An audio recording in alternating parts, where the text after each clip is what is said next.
In this video, I will show you how to delete categories in BigCommerce. On the left-hand panel, click Products, and from the drop-down, select Categories.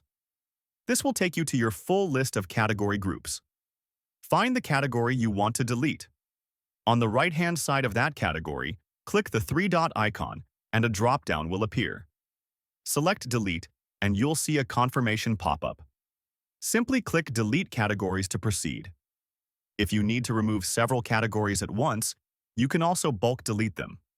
Just tick the checkboxes beside each category you want to remove, then click the Delete button at the top. Confirm the deletion when prompted. Before deleting, make sure you know which products are assigned to those categories. BigCommerce may ask you to reassign them to prevent broken links in your store. After deletion, double-check your storefront navigation to ensure everything is still working properly.